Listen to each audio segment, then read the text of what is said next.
Hi there, Chris here with another fresh tip for you all. In this video we are going to continue our look at painting the BladeGuard Veteran Primaris Marine in the Brazen Claws color scheme, and in this video we are going to have a quick look at painting the lenses of our Space Marine, and we're going to do a bit of an OSL effect. To get us started, we're going to use some ceramite white, ceramite. Either way, we're going to slap a little bit onto our palette. We're going to use a drop or two of Lamian medium. I think we're just going to use one drop.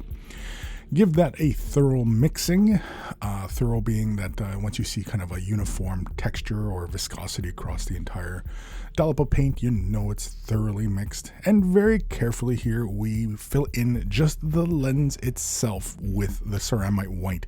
Now, I don't show the other lens as it's kind of a pain to kind of paint that and show it at the same time. So yeah, you'll just have to trust me that I'm painting that other eyeball at the same time as well. And of course it allows me to get solid coverage on those lenses. I do apply 2 layers onto those eyeballs. Next, we're going to use some technical Tesseract Glow. Say that 10 times fast.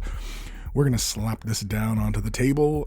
Very carefully here, we're going to grab just a little dollop into our brush. As you can see, it's just a very minimal amount in the bristles, because again, this flows very liquidy, and it would obscure and fill in details and things like that. And really, we only want to apply an even layer on the surface. So you can see here, we slap a little bit down.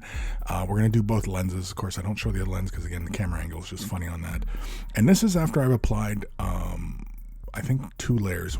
I applied a little bit more into the corners of the lenses just to get a little bit deeper green, like leaving mostly that center brighter. We're going to use Warp Lightning from Citadel Contrast with 2 drops of contrast medium, and just a very generous amount in the bristles. Give it a thorough mix so when you don't see any marbling, when you can kind of see deeper color in it, it has a uniform presence.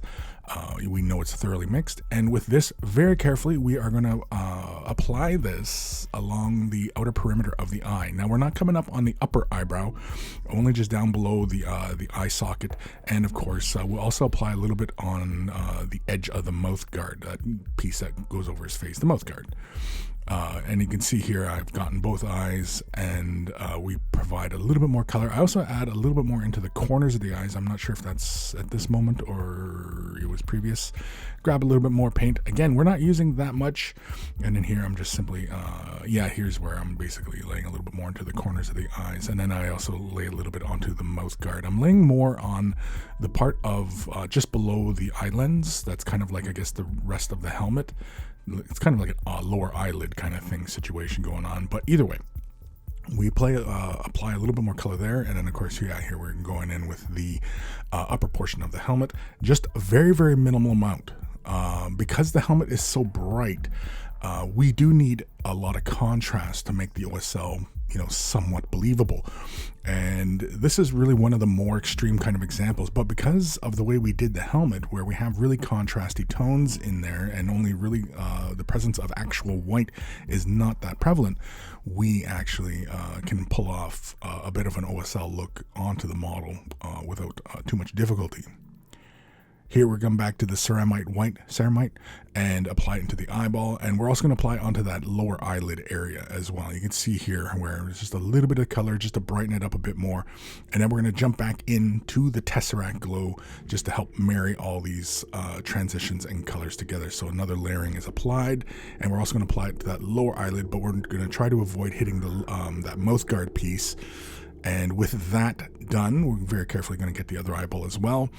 And very easily, we've achieved a somewhat convincing OSL effect on the eye lenses. It was really only a couple colors.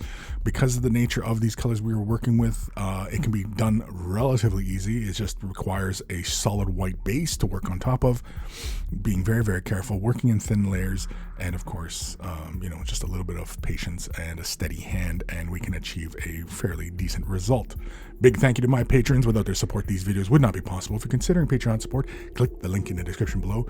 And a huge thank you to everybody who does. Without you, this channel just would not be able to continue. Take care of those brushes, and they will take care of you.